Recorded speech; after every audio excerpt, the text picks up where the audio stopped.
Brandon, come here. Let me ask you something. Yeah? What's up?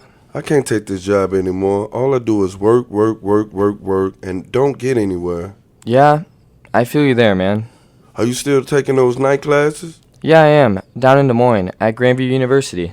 Man, with the gym, family, and work, how do you find time to go to school? Honestly, it's easier than you think.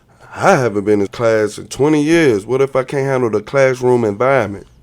No worries. Grandview offers a safe and friendly classroom environment. Plus, you can take online classes right from home. Okay, well, how do I get started? You can call Grandview Admissions Office at 515-263-2810, or you can go online to Grandview's user-friendly website at www.admissions.grandview.edu.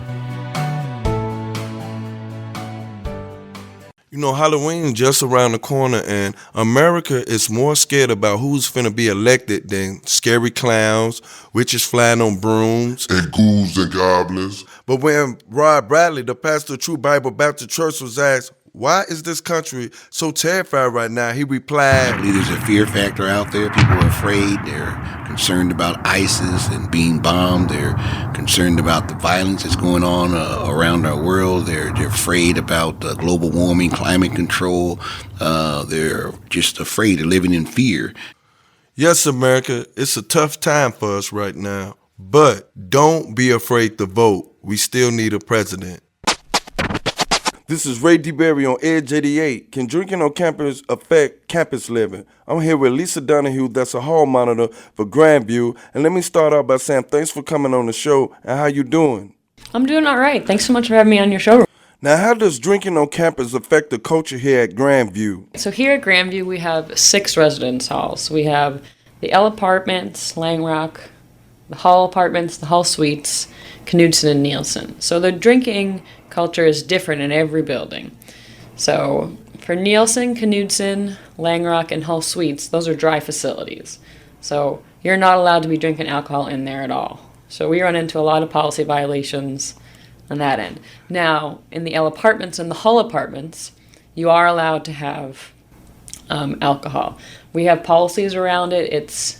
So for every student in the room, they're only allowed to have one open container. So you can only be, you can't be double fisting or anything like that. Okay. So the culture is generally the L's and Hall Apartments are seen as more like the party Party time. At least from my staff perspective. Okay. Right. Now, are the dorms split up, like, according to age? Like, the students who are not old enough to drink restricted from living in the dorms with the students that are old enough to drink? So Knudsen and Nielsen generally tend to be freshmen and sophomores, so the younger students. Okay. And then as you get older, I feel like the students are look forward to living in the apartments. Okay. But it's almost, it feels to me like it's almost a rite of passage to get through Knudsen and Nielsen. It's like you got to do it once before you can earn something nicer. Okay, since you've been a hall monitor, what's the wildest thing you've seen on campus concerning students drinking? The wildest thing I've seen, well, I can't share names, but Okay. I've definitely seen belligerently drunk students. There have been instances where we've had to call ambulance and police to ensure a student's safety, because that's our number one priority in Res Life. We want to make sure the students are safe. And that's at Res Life? Yeah, Residence Life. Yeah, our office is in the Student Center. What about violence, like fist fights? There have been some cases, yes. I wouldn't say a great many, but yes.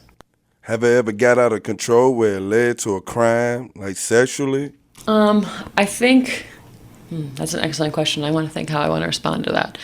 On every campus throughout the United States, there are always instances of women not being treated respectfully. There's, as well as men. That's more of a, what's that word I'm looking for? I can't think of the word. Anyhow, education needs to be happening on campuses so on campus here we have MVP, which is Mentors in Violence Prevention.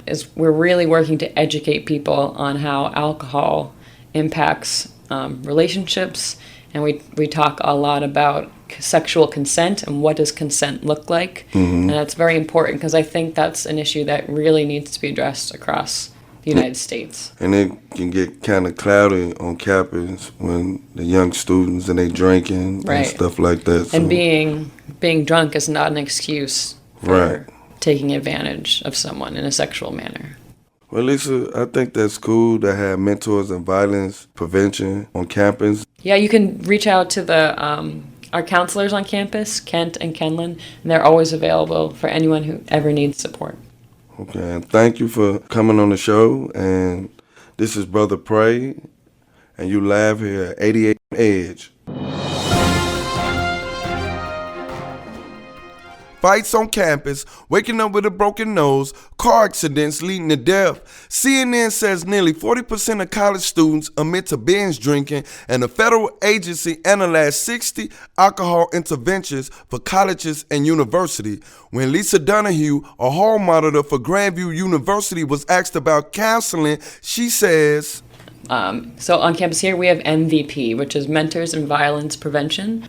We're really working to educate people on how alcohol impacts relationships, and we talk a lot about sexual consent and what does consent look like. And that's very important because I think that's an issue that really needs to be addressed across the United States. This is Ray Deberry reporting for Edge 88 News.